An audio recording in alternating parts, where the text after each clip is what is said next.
Quantum mechanics fundamentally changes the way we think about reality. In classical physics, we're used to things being in a very definite state. Like I can say, I'm definitely sat in this chair at this moment. But if I were a quantum particle, I could be in a superposition of being in this chair and that chair at the same time.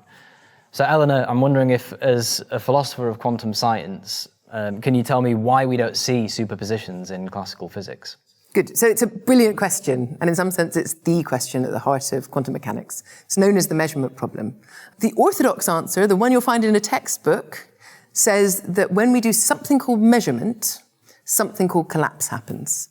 That something called collapse effectively involves one part of the superposition disappearing, and we only measure one part of it. But we don't know what counts as a measurement, and we don't know anything about the physics of collapse. So you might think, given those big unanswered questions, nobody really quite believes in the phenomenon of collapse, and we need a better answer to the measurement problem. So if quantum mechanics doesn't tell you how this collapse happens, then does it mean it's in trouble, Alex? I mean, we might want to say that it's in trouble, or we might want to say that, radically, reality is kind of like a branching tree, in that something else is going on. And so the question I think we should ask is, what would it be like if there were no collapse? And this description that you had earlier of, in the quantum world, a particle can be in two places at once, but in the classical world, we're in determinate locations. You might think, well, what would it be like if we were in two places at once as well?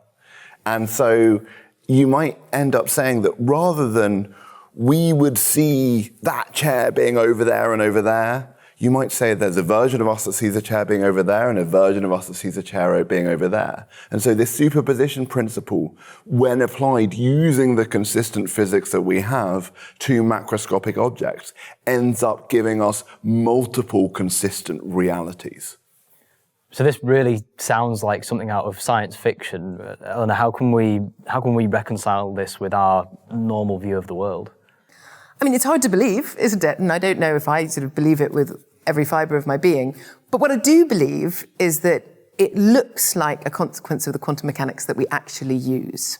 So if you're what's called a scientific realist, and you think that the fact that a theory is spectacularly successful means that you should believe the consequences of that theory, what that theory seems to be telling you about the world, then you might well think that we really have to accept that reality is a lot less like the single reality we see and an awful lot more like the branches of this tree. If that's too much to accept, but you still want to maybe be a scientific realist, believe that successful physics tells you something about the world, then you probably need to change your physics, and that turns out to be really, really difficult to do. Okay, so let's see if I've got this. There's this thing called the measurement problem, which is that in quantum mechanics we've got these superpositions, but then we don't see them in the classical world. So there's two possible things that could happen, there's two possible solutions. Either we have a quantum superposition and it collapses to give a definite outcome, but we don't know exactly how that collapse happens. Quantum mechanics doesn't describe it and it's a mystery. Or the other, maybe more radical option is that no collapse happens and the different possibilities that come from me measuring a superposition are actually realized in different realities.